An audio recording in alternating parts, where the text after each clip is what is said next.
Hebreos 5, del 7 al 9. Dice, y Cristo, en los días de su carne, ofreciendo ruegos y súplicas con gran clamor y lágrimas al que le podía librar de la muerte, fue oído a causa de su temor reverente. Y aunque era hijo, por lo que padeció, aprendió obediencia. Y habiendo sido perfeccionado, vino a ser autor de eterna salvación para todos los que le obedecen. Señor de la gloria, te damos gracias. Te damos gracias por una salvación tan grande, tan costosa y tan preciosa. Te damos gracias por habernos llamado a tus caminos, a tu verdad, Señor.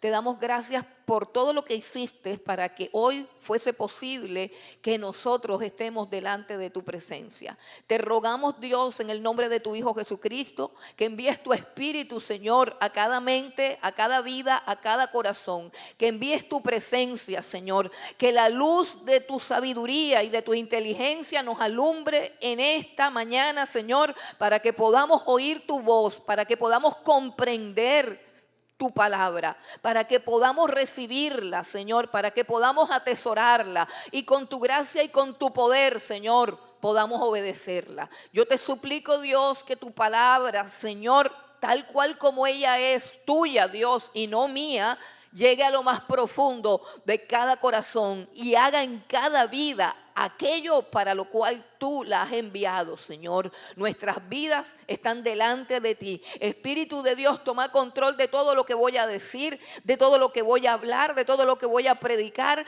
Anula todas mis limitaciones, todos mis errores, Señor, todas mis debilidades, Padre Santo, y que tu poder se glorifique en esta mañana, Señor, en la exposición de tu palabra, Señor, y en la convicción, Padre Santo, que tú dejas a cada vida y a cada corazón que has traído, Señor, para ser transformado. Te damos gracias, Dios, en el nombre de Jesús.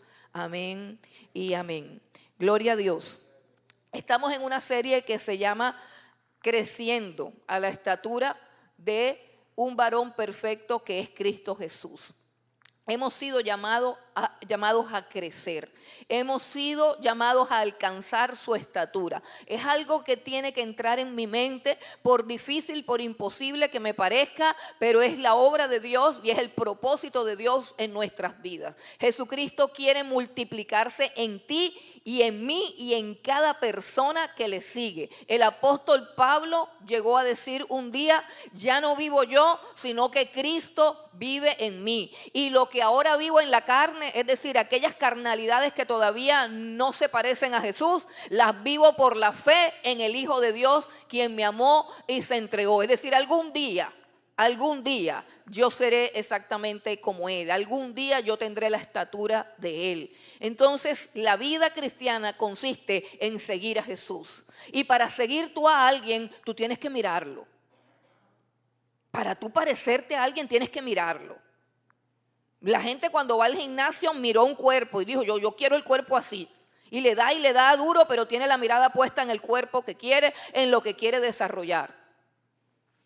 El corredor cuando corre tiene la mirada puesta en la meta. Él sabe perfectamente que si se pone a mirar a los otros corredores o a la gente de la banca o a otros, no va a poder llegar. Tiene la mirada puesta en la meta. Y si Dios ha dicho en su palabra algo que nosotros no podemos hacer con nuestras fuerzas, pero sí hay algo que es necesario que hagamos y que sí lo podemos hacer.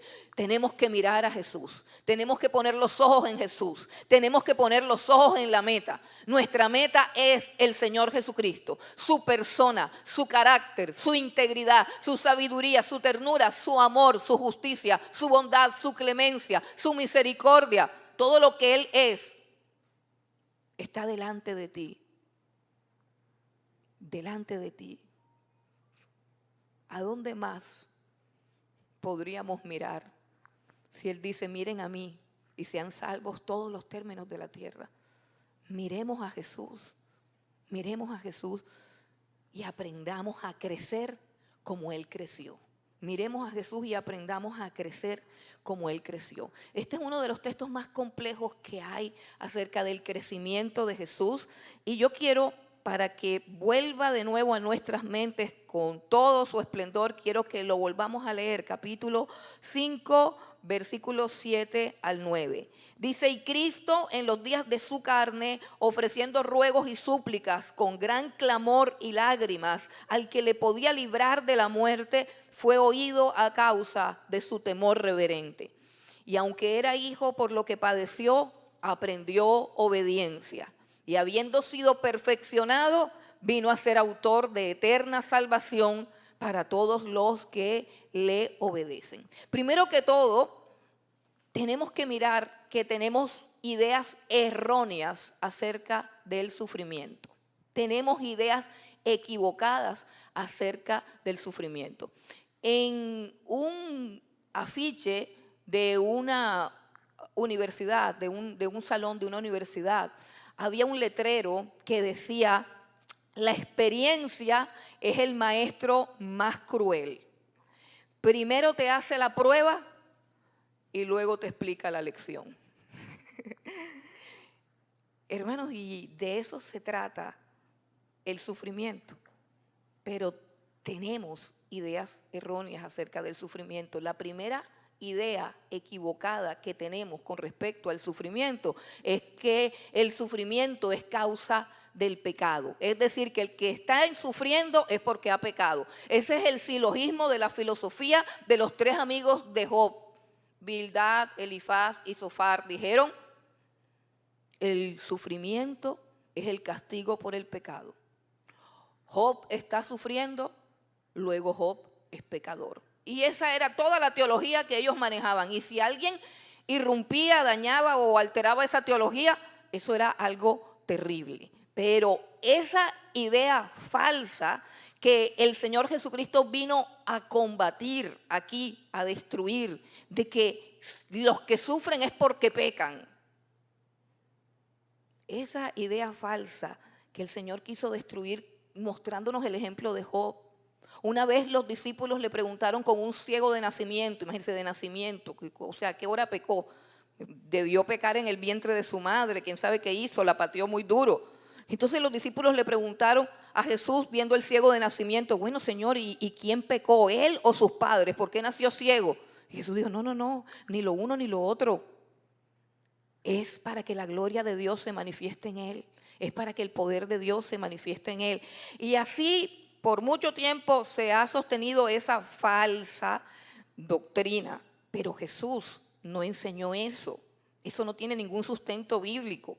Por el contrario, si vamos a Juan capítulo 15, versículo 18, puedes ir allá o puedes anotarlo en tu libreta. Juan capítulo 15, versículo 18, el Señor advierte y dice, si el mundo los aborrece, sepan que a mí me aborreció primero. Nos preparó para que el mundo nos aborreciera. Y en Mateo capítulo 5 del 10 al 12 dice, bienaventurados sois ustedes cuando los persigan, cuando los ultrajen, cuando los difamen, cuando digan cualquier cosa contra ustedes mintiendo. Sepan que así hicieron con todos los profetas que fueron antes de ustedes. Jesús anunció que todo creyente iba a ser perseguido, iba a ser difamado, iba a ser traicionado. ¿Y eso cuándo fue, verdad? ¿Eso cuándo fue? Parece que estuviéramos hablando de otro Jesús. Les estoy hablando del Jesús de la Biblia, no del Jesús barato, falsificado que andan promocionando por otros lados. No, te estoy hablando del Jesús que está aquí en las Escrituras. Un Jesús claro, verdadero, contundente, objetivo, que nos dijo siempre la verdad, que nunca nos engañó, que nunca nos mintió y que de hecho nunca lo hace. Pero ¿por qué nos tiene que aborrecer el mundo? Bueno, hay 4 razones muy sencillas. La primera de ellas, porque no somos del mundo.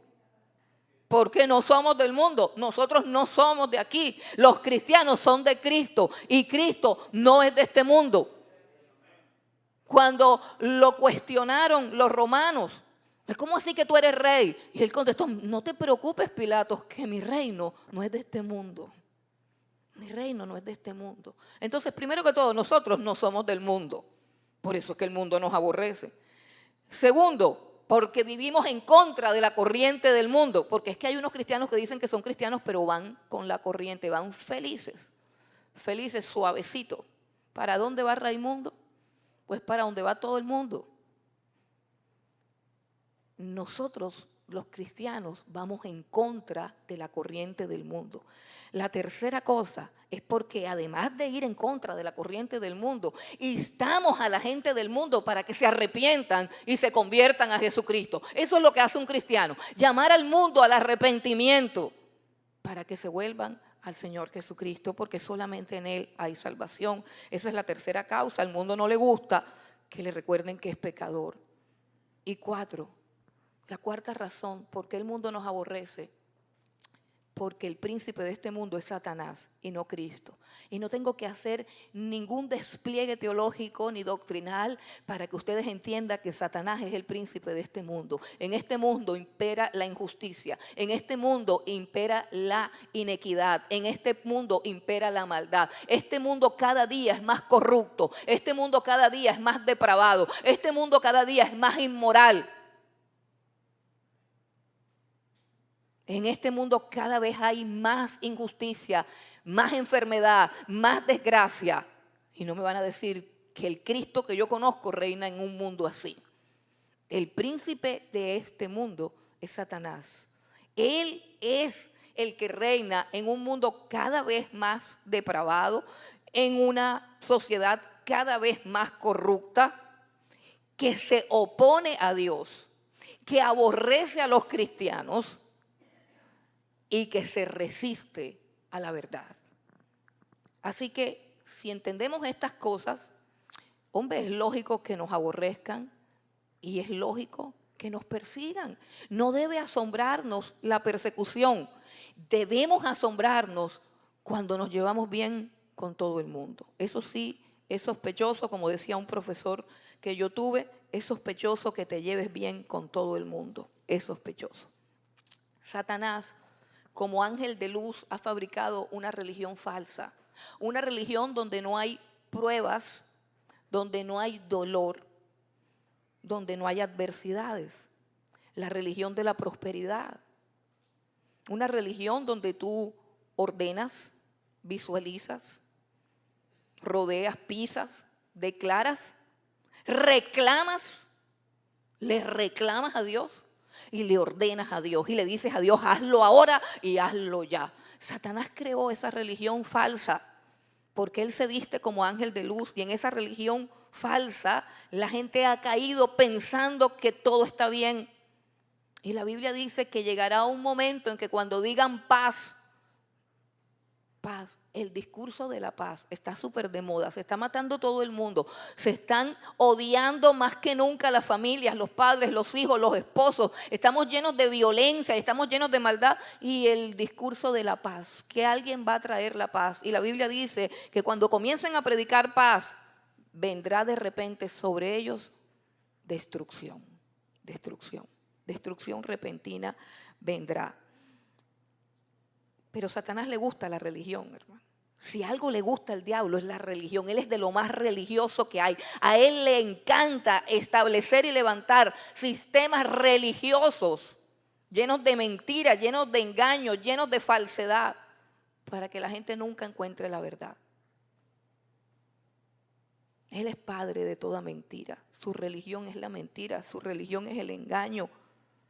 Y recuerden que fue un sistema religioso. El sistema religioso judío ortodoxo fue el que asesinó al Señor Jesucristo. Recuerden que fueron los más religiosos de su época, los fariseos y saduceos ortodoxos, los que entregaron al Señor Jesucristo al Imperio Romano para que lo clavaran en una cruz.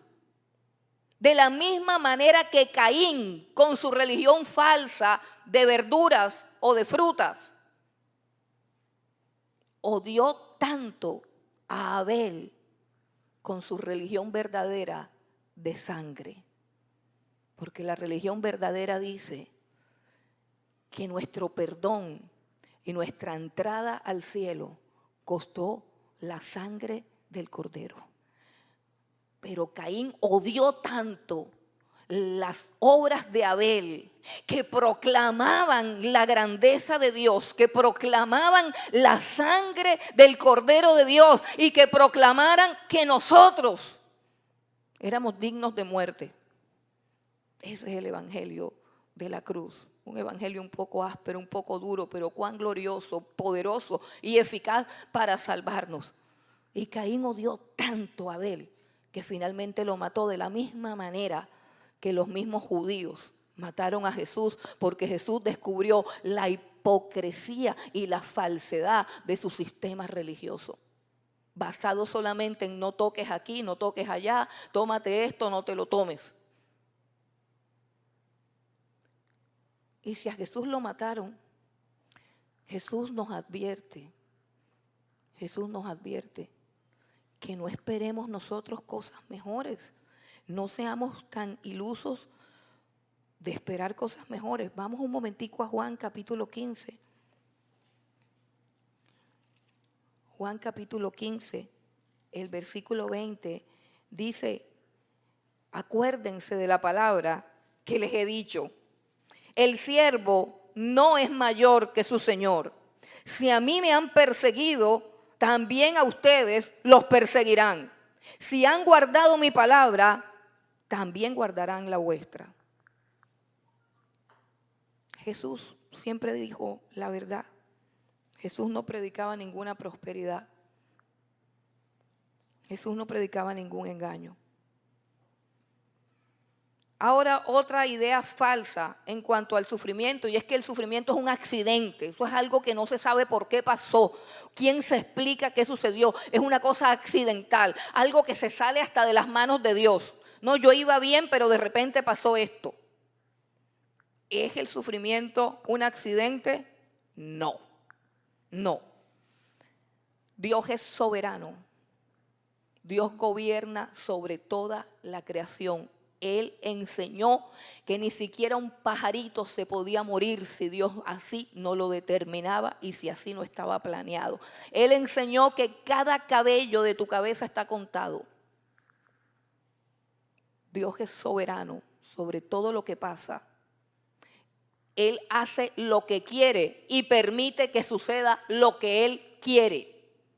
Soberanía divina. No hay ningún accidente en el sufrimiento. Antes, por el contrario, los sufrimientos son parte del plan de Dios. Abre bien tus oídos. El sufrimiento que tienes es parte del plan de Dios. No sé cómo vamos a enfrentar eso, pero la verdad tiene que ser predicada, creída, aceptada y atesorada. Porque es mucho mejor siempre que la mentira. Es mucho mejor que cualquier error. ¿Sabes una cosa? Toda clase de sufrimientos, de pruebas, de persecuciones y todas las adversidades que pueda enfrentar un creyente están bajo el control soberano de Dios y son parte de su plan. ¿Por qué sucede cada cosa en particular? Eso nosotros no lo podemos entender. Eso nosotros no lo podemos explicar. Pero quiero que sepas hoy, y es necesario que lo sepas, que no hay accidente en tu vida, que es el plan soberano de Dios. Y el plan soberano de un Dios todopoderoso, de un Dios que todo lo sabe, omnisciente, misericordioso, lleno de amor, lleno de gracia, lleno de justicia, lleno de bondad.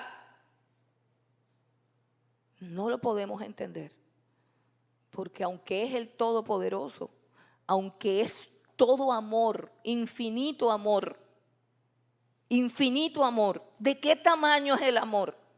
¿Cómo medimos el amor de Dios? Dice, de tal manera te amó que entregó a su único hijo a la cruz para que tú tuvieras salvación. ¿Quién entrega a su hijo amado y al único que tiene? Solamente el amor de Dios. Solamente el amor de Dios. No se puede medir con números. solamente se describe con un acto. Jesucristo está clavado en la cruz. Puedes mirar a la cruz y decir, de ese tamaño es el amor de Dios. Entregar a su Hijo por un vil pecador como yo es un acto que excede la comprensión de la mente humana. Así que la soberanía de Dios es todopoderosa, es amorosa, es tierna, pero es impredecible y muchas veces incomprensible. Los sufrimientos son parte del plan de Dios. Vamos nuevamente al texto que nos ocupa en esta mañana, en Hebreos capítulo 5, y vamos a mirar este cuadro de cómo creció Jesús, de cómo fue perfeccionado Jesús. Quiero hacer un paréntesis. En el idioma, en la cultura hebrea, perfeccionado no significa perfecto de sin defectos, porque esta misma palabra perfecto se la adjudican también a Job. Dice que era un varón perfecto. Varón perfecto. La perfección tiene que ver con un punto de la madurez. Cuando algo se lleva a cabo todos los procesos necesarios para que la persona llegue a la madurez completa. Perfección es sinónimo de madurez, de un carácter que ha sido probado, moldeado, transformado y se encuentra en santidad, en justicia y en verdad luego de un proceso. Ok, vamos a tratar de manejar toda esta situación porque cuando estamos hablando de la persona de Jesús, hablar de estas cosas es un poco difícil de entender. Vamos a mirar lo primero que dice el texto. En el versículo 8, vamos al versículo 8, dice primero, y aunque era hijo, por lo que padeció, aprendió la obediencia. Aunque era hijo. ¿Quién era Jesús? Dice ahí hijo con H mayúscula. ¿Quién era Jesús? El unigénito hijo de Dios. ¿Qué quiere decir unigénito? Que solamente Dios tiene un hijo engendrado por él mismo y de su propia naturaleza, exactamente igual a él. Solamente en esa dimensión Jesucristo es hijo de Dios, es el único hijo que tiene Dios, exactamente igual a él, engendrado por él. Este Jesucristo, dice el mismo libro de Hebreos, en el capítulo 1, a partir del versículo 3, que él es el resplandor de la gloria de Dios y la imagen misma de su sustancia. Es decir, Cristo es Dios, Dios es Cristo.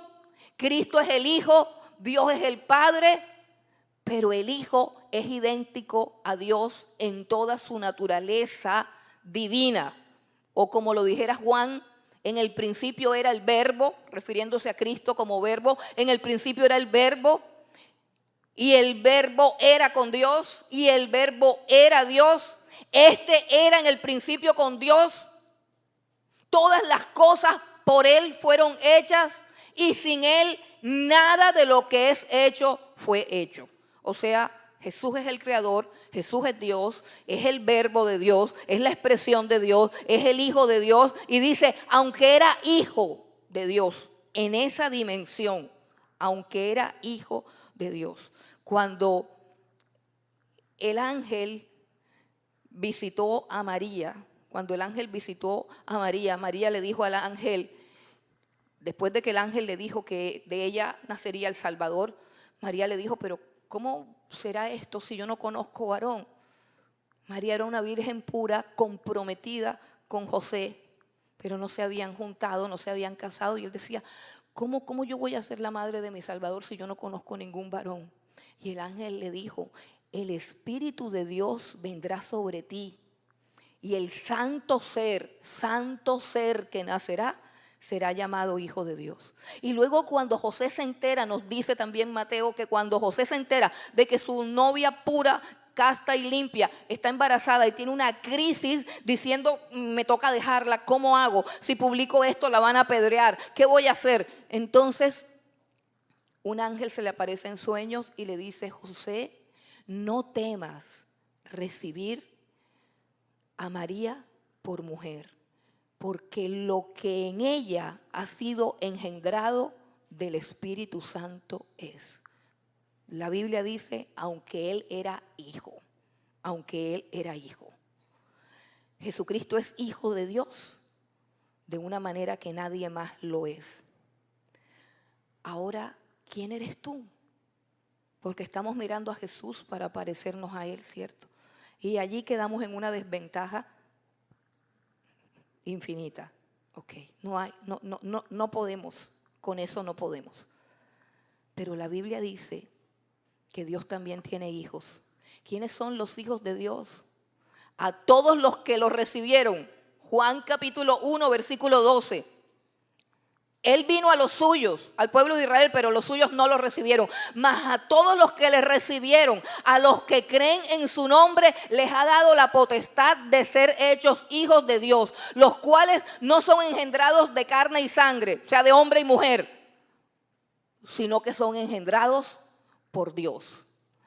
Y eso somos algunos de los que estamos aquí, los que han creído en el Señor Jesucristo y han sido engendrados por su Santo Espíritu, que ha venido a nuestras vidas después de que hemos creído, después de que nos hemos arrepentido y después que hemos obedecido. No todos los seres humanos son hijos de Dios. Todos los seres humanos son criaturas de Dios. Pero dentro de las criaturas de Dios, que de pronto eres tú una simple criatura de Dios, Dios en su gracia soberana te llama porque te quiere adoptar como hijo. Porque te quiere adoptar como hijo. Y de pronto en este momento llamado tiempo, en este momento llamado presente, en este momento llamado hoy domingo, quizás hasta este momento tú no eres hijo de Dios. Pero yo quiero decirte que hubo una eternidad pasada. Una eternidad pasada donde Dios predestinó a unas de sus criaturas para que fuesen santas y sin mancha delante de Él. Y quizás Dios te ha llamado hoy porque tú eres uno de esos a quien Él predestinó para que no fueras lo que hoy eres, sino para que fueras como Jesús es. Y no depende de ti, sino de aquel decreto en el pasado que Dios determinó que tú fueras para la alabanza de su gloria. Así que puede que tú seas un pecador y yo también lo soy.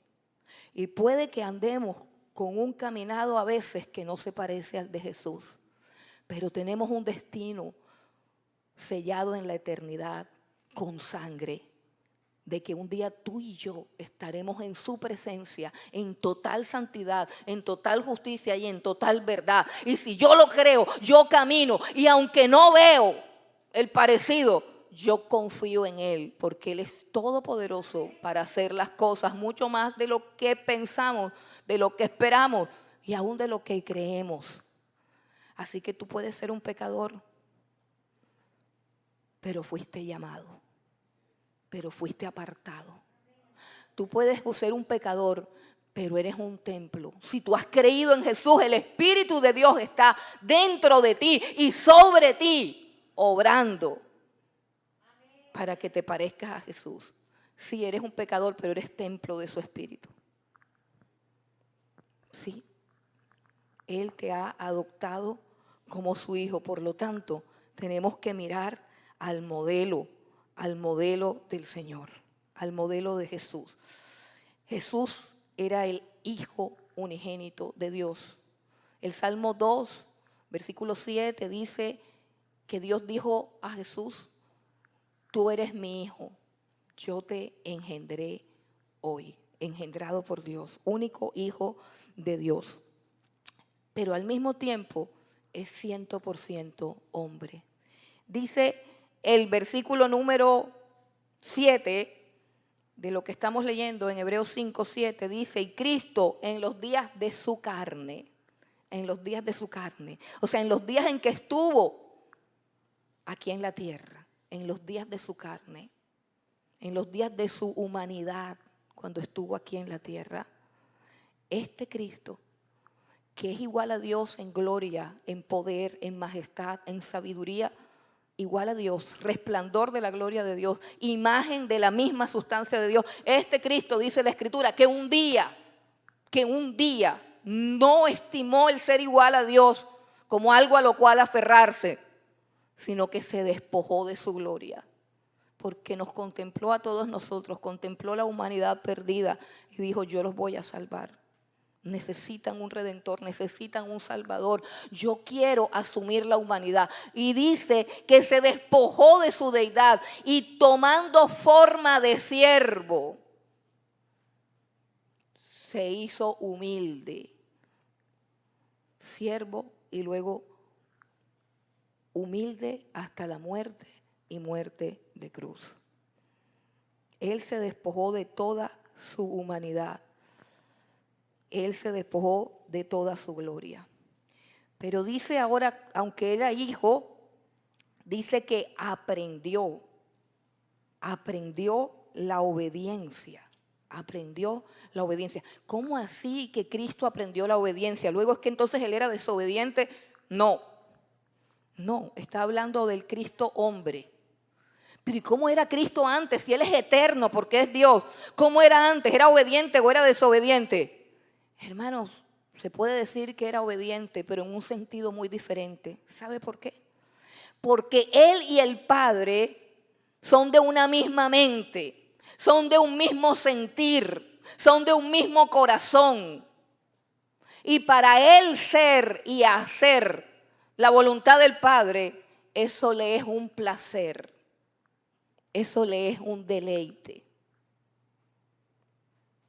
Él hace la voluntad del Padre por placer y no por subordinación, no porque le toca, no porque está subordinado, sino porque piensa como el Padre, siente como el Padre, anhela y ama la justicia también como el Padre. Ven conmigo a un salmo que habla de Jesús, el Salmo 40, del versículo 6 al 8. Que habla de este sentir de justicia y de verdad que hay en el corazón de Jesús. Salmo 46.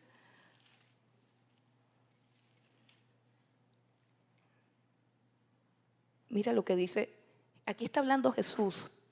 Salmo 46 dice: sacrificio y ofrenda no te agrada, has abierto mis oídos.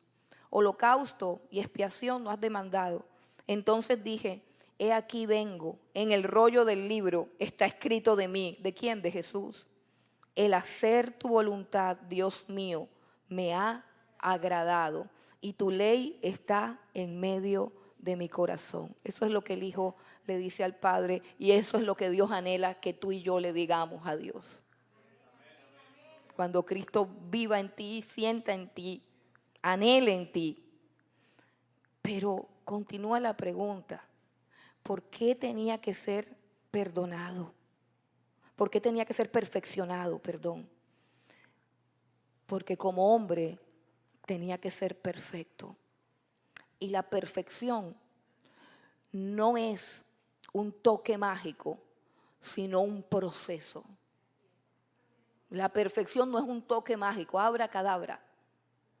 Por eso usted puede estar aquí y usted puede caer al piso por el poder de Dios. Puede vomitar y convulsionar si quiere. En la puerta insulta al que parqueó mal.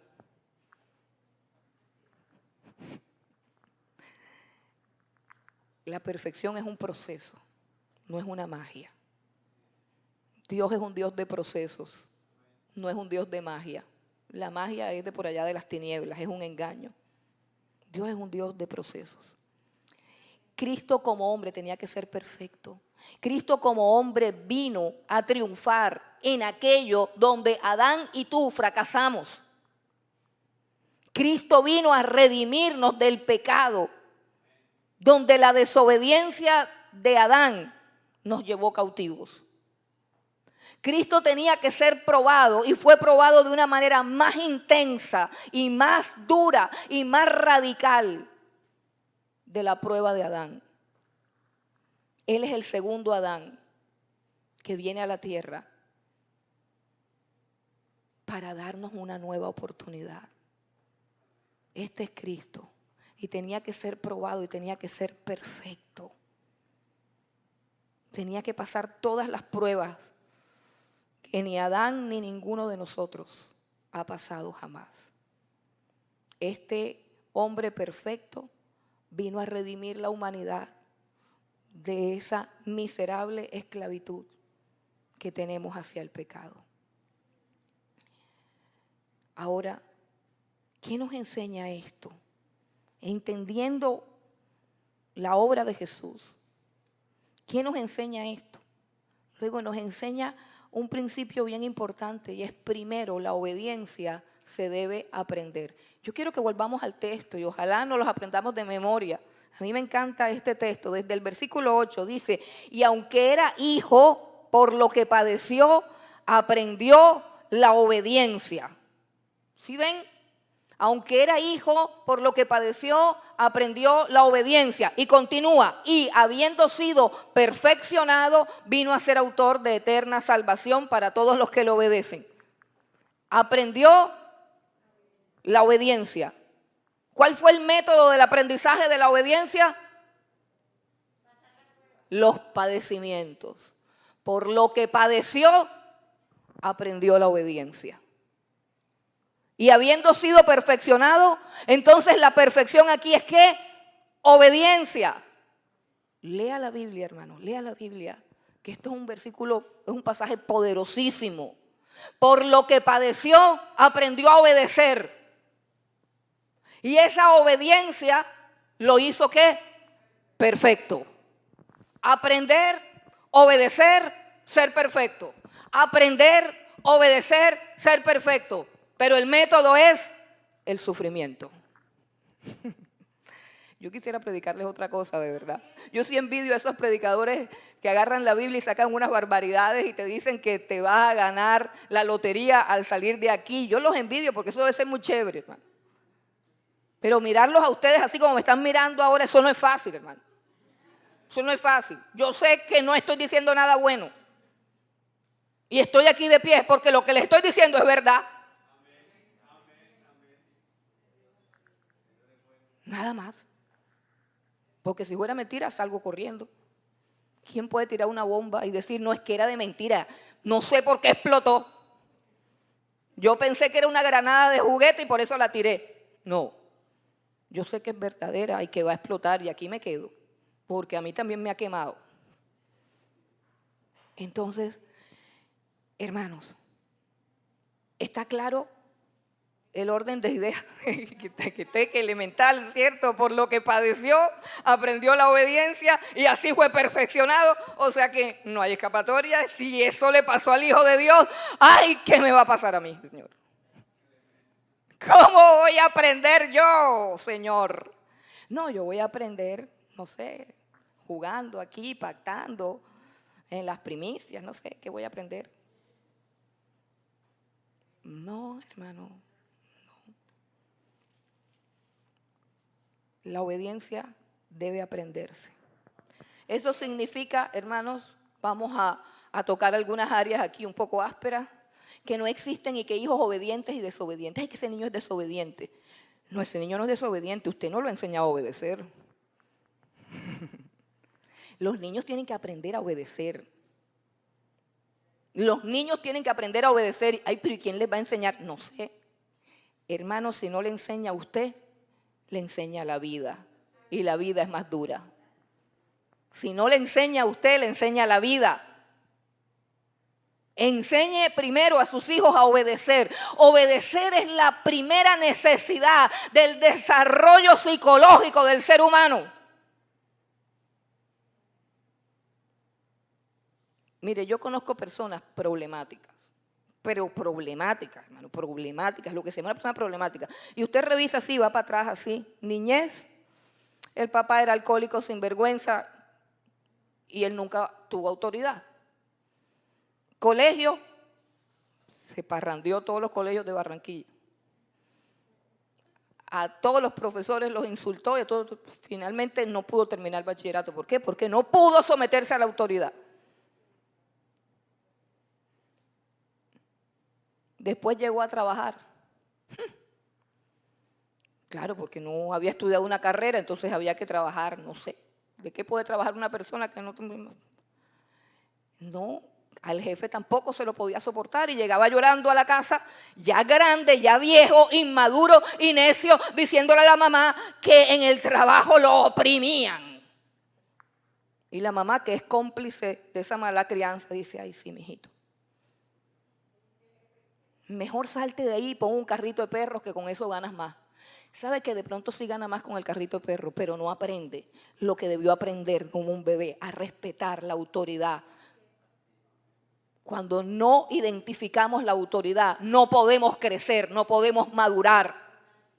Y yo conozco niños chiquitos y veo el historial y digo: mire, les voy a decir algo. Para que un niño chiquito, pasmado, ¿usted sabe lo que es un niño chiquito pasmado? Un hombre de más de 40 años, así, imagínese lo gordito, porque nada más come lo que a él le gusta, porque la mamá no le enseñó ni a comer verduras porque no le gustaba. Y él era el que mandaba en su casa. Nunca obedeció a nadie, ni a su papá, ni a los maestros, ni al jefe, ni a nadie. Yo me mando solo, yo hago lo que quiera, yo no sé qué. Mire, para que ese personaje cambie, le tiene que pasar algo, perdónenme lo que les voy a decir, le tiene que pasar algo muy malo, pero muy malo. Y le estoy hablando a los padres y a las madres, yo no estoy aquí sentenciando a nadie. Le estoy hablando a los padres y a las madres que le tiembla la mano para darle un chancletazo al hijo. Que le tiembla la boca cuando le van a dar una orden.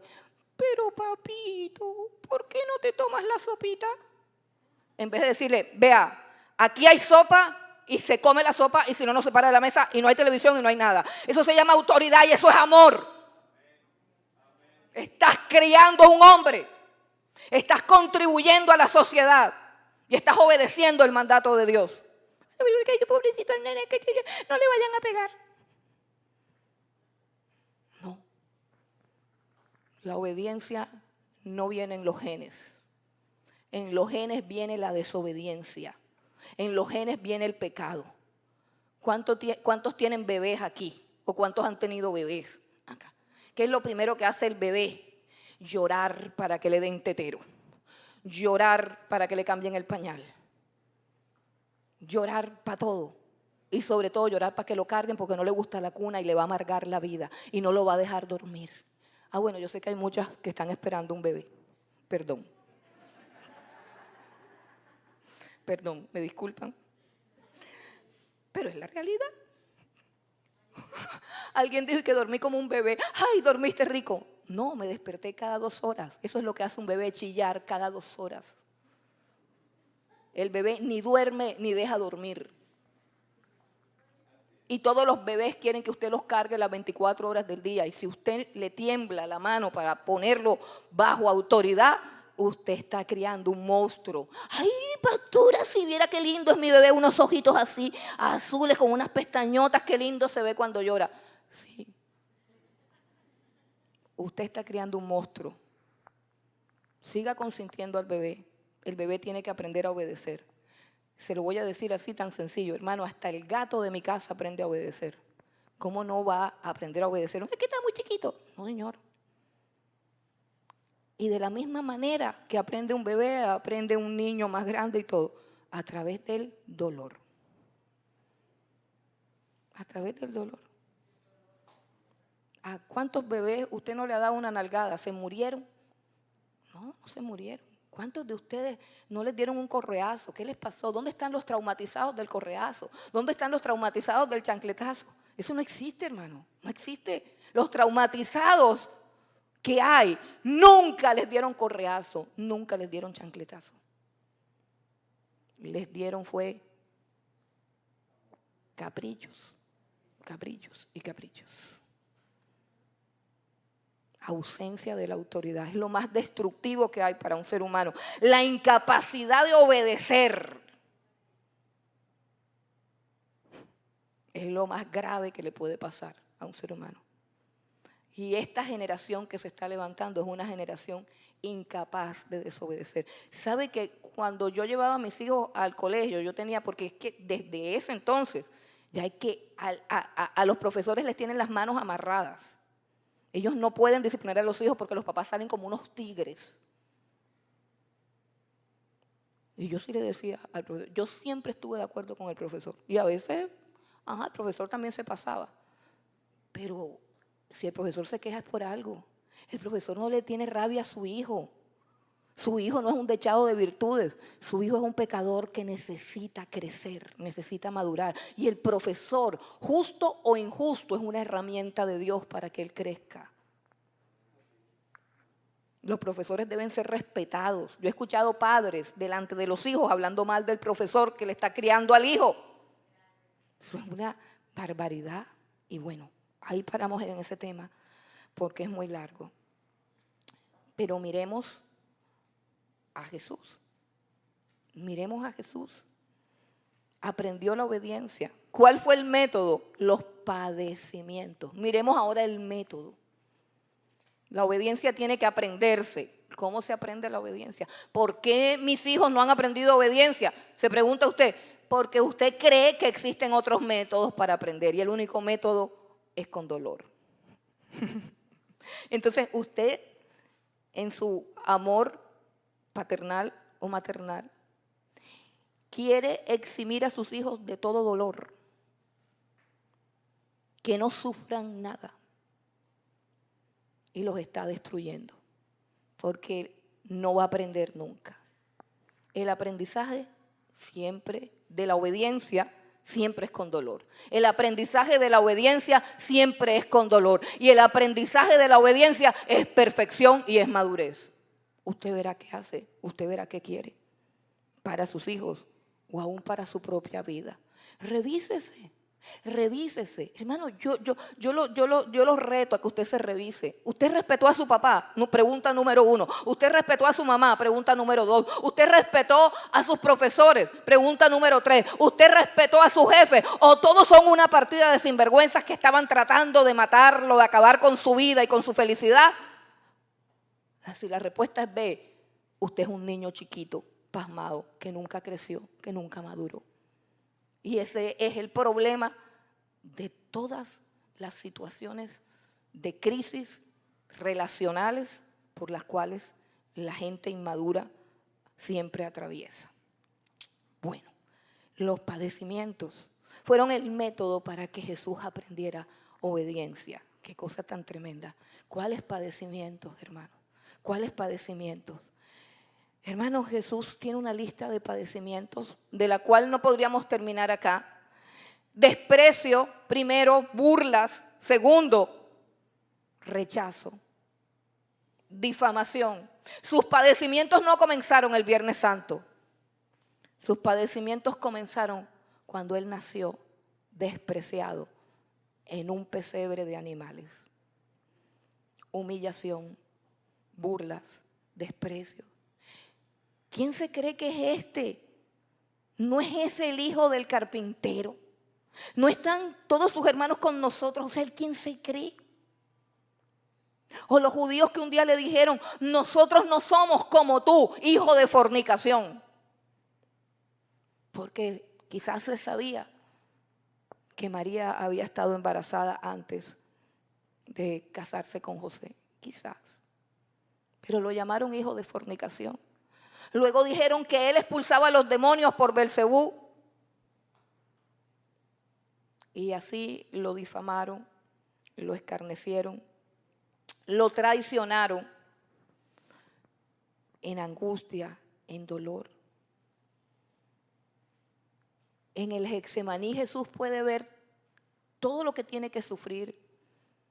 Y allí es donde llora, ora, clama, gime, suda gotas de sangre, porque Él puede contemplar toda la copa de dolor que Él se tiene que beber.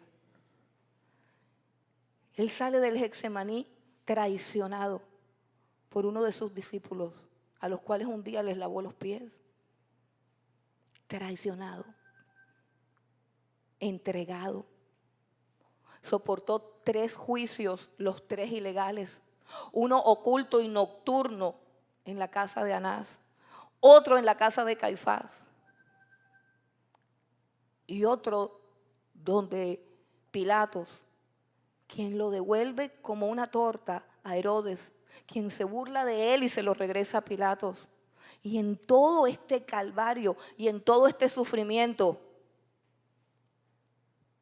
testigos falsos, argumentos falsos, acusaciones falsas, burlas, escarnecido, escupido, torturado, azotado, coronado de espinas y luego traspasado.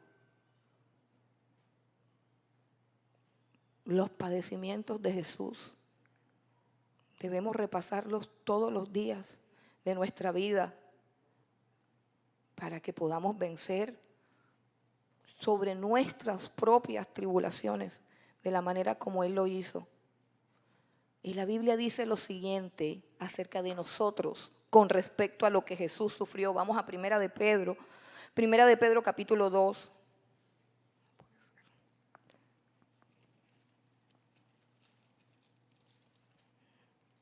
Primera de Pedro capítulo 2,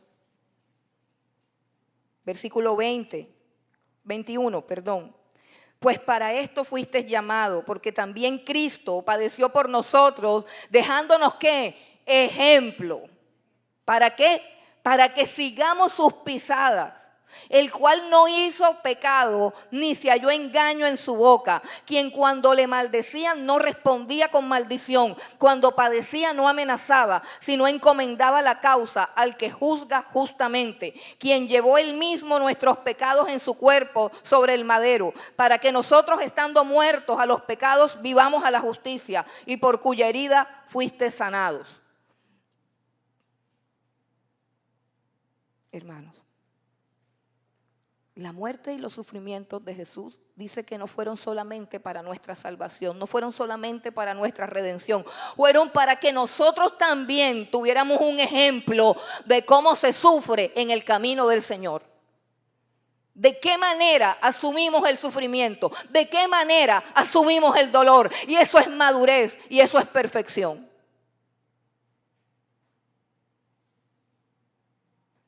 Solamente la obediencia es el camino de la perfección. ¿Qué es ser perfecto? Es una buena pregunta. Vamos a Mateo capítulo 5, versículo 44.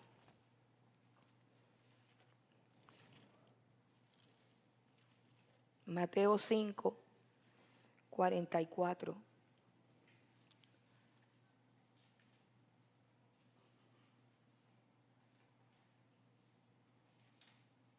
Pero yo os digo, amen a sus enemigos, bendigan a los que los maldicen, hagan el bien a los que los aborrecen, oren por los que los ultrajan y los persiguen, para que sean hijos de su Padre Celestial que está en los cielos, que hace salir su sol sobre malos y buenos, y que hace llover sobre justos e injustos. Porque si ustedes aman solamente a los que los aman, ¿qué recompensa tienen? ¿No hacen también eso mismo los publicanos? Y si saludan solo a sus hermanos, ¿qué hacen de más?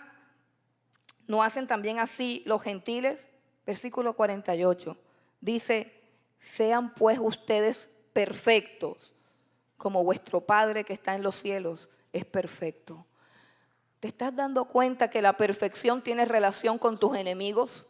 ¿Te estás dando cuenta que la perfección tiene relación con las adversidades? Que la perfección tiene que ver con los días oscuros donde no te está yendo tan bien. Que la perfección tiene que ver con cómo tú tratas a la gente que no te quiere o no te gusta. Que la madurez tiene que ver con un amor que va más allá de tus simpatías. Eso es ser perfecto, como vuestro Padre es perfecto. ¿Y cuándo fue perfecto Jesús? Porque ahí dice la Biblia claramente, y habiendo sido perfeccionado. ¿Y cuándo fue ese momento de su perfección? ¿Cuándo fue el momento de su entera perfección? ¿Cuándo, en qué segundo, en qué instante Jesús fue declarado por Dios hombre perfecto? Para que se pusiese con su perfección en el lugar donde yo debería estar por mi imperfección. ¿Cuándo fue? Hermano, quiero decirte que allí, En ese texto dice, Cristo en los días de su carne se presentó ante el Padre ofreciendo súplicas, clamor, con gran temor reverente a aquel que podía librarlo de la muerte. Pero hay algo asombroso ahí, dice, y fue oído a causa de su temor reverente. Y nosotros decimos, pero ¿cómo así que Dios lo oyó si Él murió? ¿Usted está leyendo la Biblia que yo estoy leyendo? Ok. Ese pasaje dice que Dios sí lo oyó. Y dice que clamaba con súplicas al único que podía librarlo de la muerte. Eso fue en el Getsemaní. Clamaba, suplicaba, lloraba, sudaba sangre. Y la Biblia dice que lo oyó Dios. ¿En qué sentido lo oyó Dios? ¿Sabe en qué sentido, hermano? En que Él pudo pasar por todo ese dolor, por todo ese viacrucis, sin murmurar como murmuras tú, sin quejarte como te quejas tú, sin la contaminación de la ira, del enojo, del resentimiento, de la amargura, sin la tontería de la autocompasión. Pobrecita yo, pobrecito yo, que sufrimos tanto. Sin difamar a Dios. ¿Es acaso Dios injusto? ¿Es acaso Dios injusto? El que sacrificó a su hijo, al único justo. Es injusto cuando te permite probar un poco de la copa que le dio a su hijo amado. Es injusto, Dios, cuando nosotros merecemos sufrir lo que Jesús sufrió. Y Él simplemente tomó nuestro lugar y tomó nuestro castigo. Hermano, ¿sabes qué es ser perfecto? Que dejemos de quejarnos. ¿Sabes qué es ser perfecto? Que dejemos el rencor. ¿Sabes qué es ser perfecto? Que dejemos de inspirar lástima. Porque hemos sido bienaventurados, porque Dios nos llamó, nos escogió, nos eligió, nos bendijo. Somos sus herederos y no merecemos nada, solamente morir. Porque la paga del pecado es muerte. Somos pecadores que a veces tenemos el privilegio, a veces, hermano, tenemos el privilegio de pasar por los caminos del dolor por donde Jesucristo transitó. ¿Sabes por qué es un privilegio? Porque el camino del dolor es el camino de la gloria. Se humilló hasta lo sumo y se hizo obediente hasta la muerte y muerte de cruz, por lo cual también Dios lo exaltó hacia lo sumo y le dio un nombre que es sobre todo nombre, para que en el nombre de Jesús se doble toda rodilla de los que están en el cielo, en la tierra y aún debajo de la tierra, y toda lengua confiese: Jesucristo es el Señor. No hay gloria sin humillación. Y si no hay gloria para Cristo sin humillación, tampoco la hay para ti. Abraza tu dolor, porque ese es el camino a la gloria. Abraza tu dolor, aunque no lo quieras, aunque te duela, aunque pienses que es muy duro. Él no te dará más de lo que puedes soportar. No te ves ahí, estás sentado. ¿Sabes por dónde has pasado? ¿Y sabes lo que la Biblia dice en Deuteronomio capítulo 8? Te acordarás de todo el desierto por donde te he hecho pasar para afligirte, para probarte, para saber si habías o no de obedecer mis mandamientos. ¿Y sabes lo que dice? Te acordarás. Ay, cómo me gusta la palabra te acordarás, porque el desierto que estás viviendo, un día cuando Él diga, será solamente un recuerdo. Aleluya. Gloria a Dios. Gloria a Dios. ¿Cómo reaccionas ante el sufrimiento? Hermano, yo sé que a veces, como dice un dicho por ahí, un poco ordinario, dice: a veces botamos el chupo. Sí, yo lo he hecho 50,000 veces. Yo no estoy aquí porque pase la prueba. No. Pero ¿sabes? El dolor es el camino que el Señor trazó. No es un accidente ni es un castigo. Es su camino. Es el camino del amor. Dios al que ama, disciplina. y azota a todo el que recibe por hijo. Y lo único que Dios quiere de tus labios es una alabanza, es adoración. Lo único que Él quiere ver en tu corazón es perdón. Perdón. Deja la amargura, deja el rencor. Todo lo que viviste te lo permitió vivir Dios para que fueras hoy mejor de lo que antes eras. Si yo miro detrás de mis sufrimientos, veo una persona que me da pena lo que era. Y digo, Señor, ayúdame a ser mejor para que no tengas que darme mucho palo.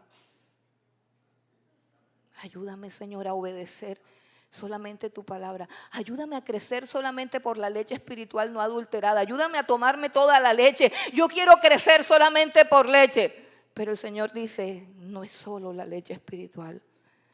También son los padecimientos de mi hijo. Una vez se acercaron a Jesús y le dijeron, Señor, yo quiero sentarme contigo en tu reino, yo a la derecha y mi hermano a la izquierda. Y Jesús dijo, ustedes no saben lo que están diciendo. ¿Pueden beber de la copa que yo voy a beber? Y como ellos no entienden nada, dice, sí. Dice, pues se la van a beber. Aquí todos van a beber de mi misma copa, pero no todos se van a sentar ni a mi derecha ni a mi izquierda, porque eso lo decide Dios. Hermanos, abraza tu sufrimiento, porque tu sufrimiento te capacita. Vamos nuevamente a Hebreos 5. Yo no sé aquí el tiempo por qué corre tan rápido. Dice, y habiendo sido perfeccionado, Hebreos 5:9, y habiendo sido perfeccionado, vino a ser autor de eterna salvación para todos los que le obedecen. Tienes que ser perfeccionado para que seas luz para los demás. Tienes que padecer aflicción para que puedas consolar al que está afligido. Tienes que crecer para que guíes a los demás. Tienes que ser perfeccionado, porque la Biblia dice que carne y sangre no heredarán el reino de Dios. Allá no vamos a ir imperfectos, allá tenemos que ir perfectos. Porque todo lo que hay en la presencia de Dios es justo, es santo y es perfecto. Abraza la voluntad de Dios. Yo quiero contarte algo que de pronto a algunas personas no les va a gustar que cuente. Y yo le dije al Señor, si me acuerdo lo digo, y si no me acuerdo no lo digo. Y ya me acordé. Entonces, una de las pruebas más duras, no es la más dura, pero fue una de las pruebas más duras, cuando mi hijo convulsionó un día, lo llevamos a la clínica y nos dijeron que la cosa estaba grave. Y además de eso, tenía un dolor que ninguna medicina que le pudieran aplicar a un niño de 7 años se lo podía quitar. Un dolor de cabeza muy fuerte. Le tomaron todas las cosas, resonancia magnética, todo eso. Y era un calvario tan horrible ver a un niñito de 7 años sufrir todo eso. Yo no salía de la clínica, yo estaba devastada, mi esposo me apoyaba, solamente me sentía bien cuando él me abrazaba, yo no tenía fuerzas para orar, pero sí recuerdo que mis compañeros de universidad, cuando me visitaban y iban a la clínica, me decían, qué impresión, yo veo en tu cara una paz, una tranquilidad, un gozo, y yo, pero ¿de dónde que estarán viendo? Porque yo me siento muy mal, pero al igual yo sentía la presencia de Dios conmigo, pero el dolor de ver a mi hijo así, creo que solamente una madre que lo ha sufrido lo puede entender. Yo tengo aquí madres que yo entiendo porque yo sé lo que es eso. Yo sé lo que es eso y el dolor de cabeza tan fuerte y no se sabía esto para dónde iba y la cosa pintaba grave. Un diagnóstico un día, otro diagnóstico otro día, no se sabía qué era, las probabilidades de muerte, de que no crecieran normal. Una cantidad de cosas horribles, convulsiones, de todo, drogas con efectos colaterales y habían algunos emisarios que venían y me contaban todos los efectos colaterales de la droga. Yo me estaba muriendo y hasta que un día alguien me relevó en el hospital y llegué a mi casa, me senté en el comedor y le dije, Señor, tú quieres llevarte a mi hijo, tú me lo diste, yo no te lo pedí, tú me lo diste. Si te lo quieres llevar, llévatelo, es tuyo.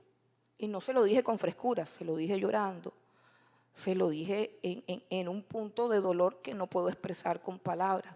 Es un dolor donde ya no te salen lágrimas, es un dolor muy fuerte. Yo le dije, llévatelo. Lo único que yo te pido es que él no sufra, no quiero verlo sufrir. Y recordaba a Abraham, a Isaac ofreciendo a su hijo y dije, Dios me preparó para esto y yo tengo que dar la talla.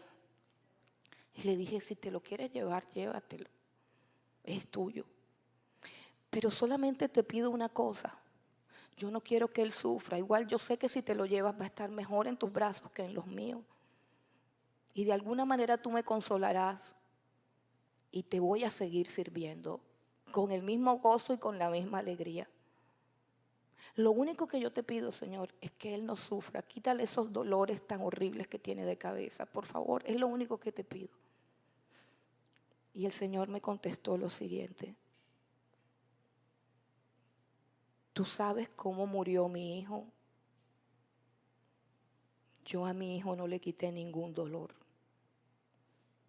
Él murió entre dolores indecibles. Y yo también lo vi morir así. Yo recuerdo ese día y sé dónde estaba. Mis ojos estaban clavados en la mesa del comedor. Estaba completamente sola en el apartamento. Arturo se había quedado con el niño. Y le dije, ok, como tú quieras. Pero te voy a pedir algo. Ayúdame a pasar por este túnel sin decepcionarte. Ayúdame a pasar. Y Dios que está aquí es testigo de lo que yo le pedí. Sin que yo fracase. Sin que yo pierda la fe. Sin que mi cara se amargue. Sin que mi corazón se contamine. Si tengo que pasar por aquí, ayúdame a pasar al otro lado y en victoria. Lo recuerdo claramente.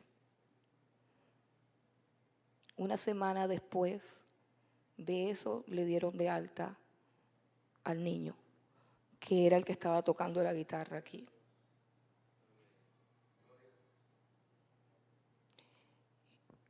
Yo quiero decirte que de pronto a veces el dolor se alarga porque tú no lo abrazas. De pronto a veces el dolor se alarga porque no sabes cantar. De pronto el dolor se alarga porque no sabes entregar. Todo lo que existe es de Dios y Él es soberano, Él hace como quiere. Jehová dio, Jehová quitó, sea el nombre de Jehová bendito.